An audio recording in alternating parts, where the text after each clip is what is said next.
Deus tem planos para cumprir em nossas vidas. Essa é a mensagem de toda a Bíblia e é isso mesmo que estamos estudando aqui no Encontro com a Palavra, escrito pelo pastor Dick Woodward e narrado pelo pastor Edson Bruno. Fique atento a mais um programa que o Ministério Cooperativo Internacional leva a você.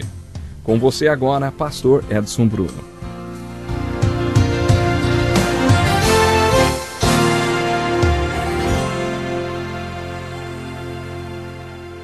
Olá, estamos de volta para mais um Encontro com a Palavra. O próximo livro que vamos analisar nesse estudo dos livros históricos do Velho Testamento é o primeiro livro de Samuel. Antes de continuarmos, precisamos ressaltar mais uma vez que os livros históricos dividem-se em 3 categorias. A primeira são os livros históricos alegóricos, Juízes, Josué e Ruth. Além de serem históricos, eles são livros históricos alegóricos. Tudo o que aconteceu com o povo de Israel serviu como exemplo e foi registrado como um alerta para mim e para você que estamos vivendo no final dos tempos. A palavra exemplos, usada no versículo 11 do capítulo 10 da primeira carta do apóstolo Paulo aos Coríntios, pode ser entendida como alegorias ou tipos. Os próximos 6 livros históricos em ordem cronológica são 1º e 2º Samuel, 1º e 2º Reis e 1º e 2º Crônicas e constituem uma segunda divisão dos livros históricos. Esses 6 livros são conhecidos como os livros histórico-literários do reino. O primeiro livro de Samuel, no entanto, também é conhecido como o primeiro livro dos reis. O segundo livro de Samuel como o segundo livro dos reis. O próximo livro, na sequência, segundo a tradução da Bíblia de João Ferreira de Almeida, é o livro de 1º Reis, conhecido como o terceiro livro dos reis. O livro de 2º Reis é referido como o 4º livro dos reis. Segundo os tradutores, todos esses livros são livros literários do reino porque relatam o reino de Deus. Quando analisamos esses livros do reino, precisamos saber exatamente o que estamos procurando. Agora eu desafio você a fazer importantes observações com a leitura dos livros de 1º e 2º Samuel. A primeira coisa que procuramos é o conceito do reino de Deus. O conceito do reino de Deus é muito, muito importante mesmo. No 6º capítulo de Mateus, no meio do Sermão do Monte, quando Jesus dissertou sobre prioridades e valores depois de ter falado sobre muitas coisas que nós prezamos e valorizamos, ele disse: buscai primeiro o seu reino. Quando Jesus nos ensinou a orar, ele falou: vós orareis assim: Pai nosso que estás no céu, santificado seja o teu nome. Venha o teu reino, seja feita a tua vontade, assim na terra como no céu. O pão nosso de cada dia nos dá hoje. Antes de Jesus nos ensinar a pedir, nos dá. Ele nos ensinou a colocarmos Deus em primeiro lugar. Ele nos ensinou a dizer: Deus, o teu nome, Deus, o teu reino, Deus, a tua vontade são importantes para mim. E em submissão a tudo isso, dá-me o que preciso. Por que Jesus nos ensinou a dizer na oração do Pai Nosso: venha o teu reino? Porque o reino de Deus é um conceito muito importante para nós. Essa é a verdade. No 3º capítulo do Evangelho de João, vemos que Jesus passou a noite toda acordado, conversando com um rabino chamado Nicodemos. Todos nós sabemos que eles conversaram sobre o novo nascimento e que Jesus lhe disse: Nicodemos, você tem que nascer de novo. Já ouvimos muito sobre nascer de novo e fico feliz que seja assim. Se você não sabe o que isso significa, leia o livro de Chuck Colson chamado Born Again, ou Nascido de Novo. Acho que a sua história é uma boa ilustração do que é nascer de novo. A expressão nascer de novo tornou-se muito famosa com a conversão de pessoas como Chuck Colson e outros personagens relevantes. Significa muito para muita gente. O que essa expressão, na verdade, então, significa nas Escrituras? No 3º capítulo de João, podemos observar o seguinte: naquela noite que Jesus ficou acordado conversando com Nicodemos, o novo nascimento não era o assunto principal. O assunto principal era o reino de Deus. Quando Jesus falou para Nicodemos que ele deveria nascer de novo, ele disse: quem não nascer de novo não pode ver o reino de Deus. E se alguém não nascer da água e do Espírito, não pode entrar no reino de Deus. Muitos acham que ele se referiu ao nascimento carnal, quando a bolsa d'água é rompida.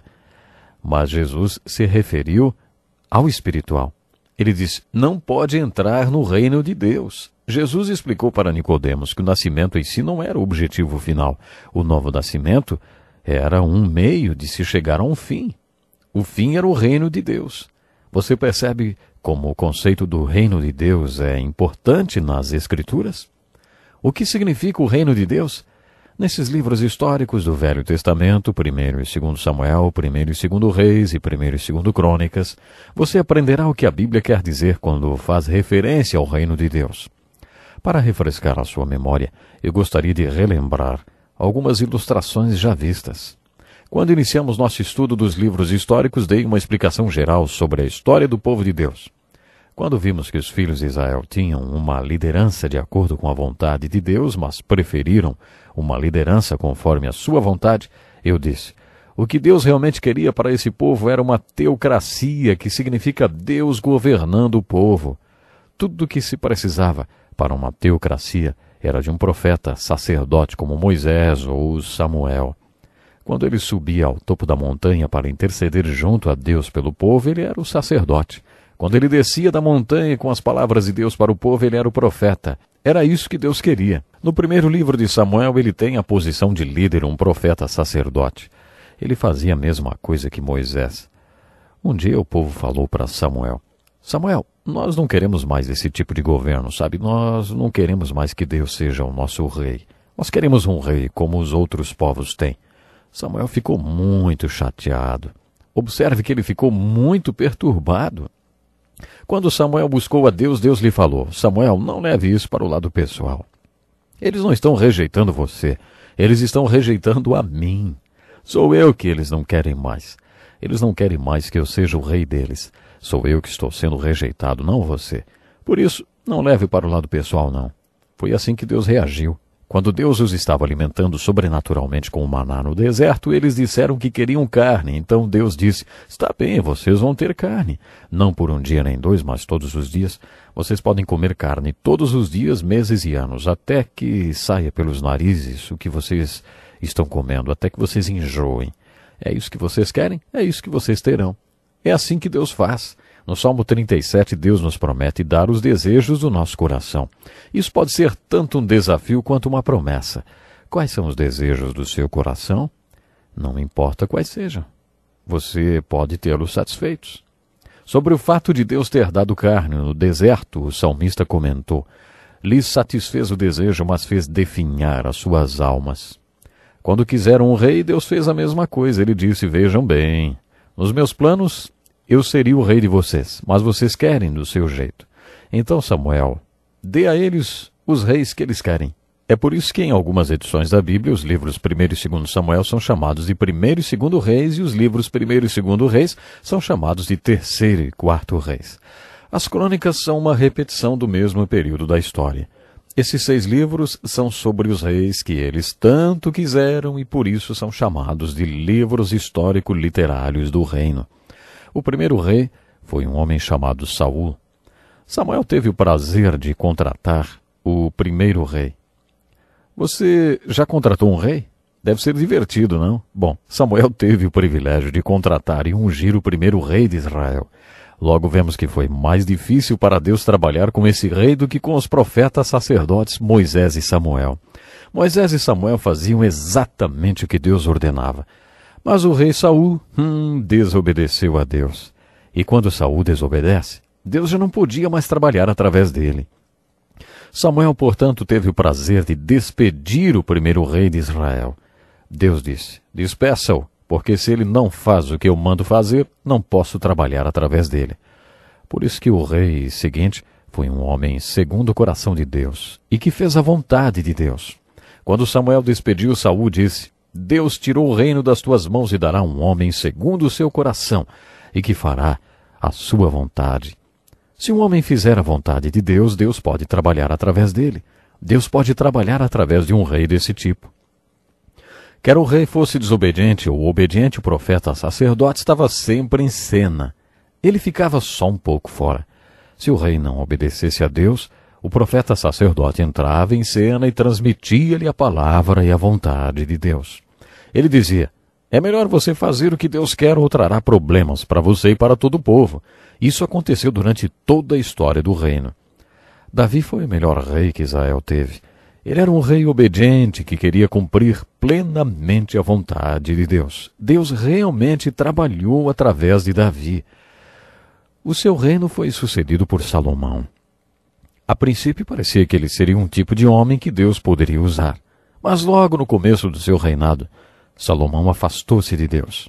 Ele teve 700 mulheres e 300 concubinas, e essas mulheres o afastaram de Deus. Foi aí que veio o desastre sobre o povo de Deus. Como resultado do reinado de Salomão, o reino se dividiu. As 10 tribos do norte de Israel se autodenominaram Israel. As 2 tribos do sul, Benjamim e Judá, passaram a ser conhecidas por Judá. Os filhos de Israel se tornaram um reino dividido, não por causa dos pecados de Davi, mas como consequência dos pecados de Salomão. Os assírios levaram os reinos do norte cativo. Essas tribos do norte nunca voltaram do cativeiro. Nunca mais ouviu-se falar delas. Os babilônios conquistaram o reino do sul. As tribos de Benjamim e Judá foram levadas cativas para a Babilônia. Por 70 anos os filhos de Israel possuíram a terra, mas ninguém a habitava porque eles não viviam lá. Depois que passaram 70 anos, a Pérsia conquistou a Babilônia. Uma das primeiras coisas que aconteceram foi que Ciro, o grande imperador da Pérsia, teve um sonho. Nesse sonho, Deus vivo e verdadeiro o moveu a fazer um decreto declarando que todos os hebreus cativos que habitavam na Babilônia, a qual tinha se tornado Pérsia, eram livres para voltar para Israel e reconstruir o templo e a cidade. Quando apresentei uma visão geral da história de Israel, disse que ela poderia ser uma matéria difícil. Entretanto, você não precisa ser um estudante da história dos hebreus para entender o Velho Testamento o suficiente para tirar uma aplicação devocional e prática para a sua vida. Para que você tire proveito da leitura, da literatura histórica do Velho Testamento, basta conhecer 7 fatos da história dos hebreus. O primeiro é o reino. O povo quis um rei, por isso Deus deu-lhes um reino. Como consequência dos pecados de Salomão, o reino foi dividido. O reino dividido é o fato número 2. O fato número 3 é que os assírios levaram cativo o reino do norte, que estava dividido do reino do sul. Fato número 4 é a extinção do reino do norte. Depois que as 10 tribos do norte foram tomadas cativas pelos assírios, nunca mais ouvimos falar das 10 tribos de Israel. Elas são tidas como as 10 tribos perdidas de Israel. O cativeiro babilônico do reino do sul é o 5º fato da história dos hebreus que nós conhecemos. O fato número 6 é a conquista dos babilônicos pelos persas. O fato número 7 é o retorno de alguns judeus do cativeiro babilônico. Se você entende esses 7 fatos da história dos hebreus, você possui conhecimento suficiente para entender o Velho Testamento. Com essa história chocante dos hebreus, só me resta finalizar o nosso estudo de hoje. Junte-se a nós no nosso próximo encontro, quando aprofundaremos mais o nosso estudo no conceito mais importante da Bíblia, que é o Reino de Deus. Até lá, então.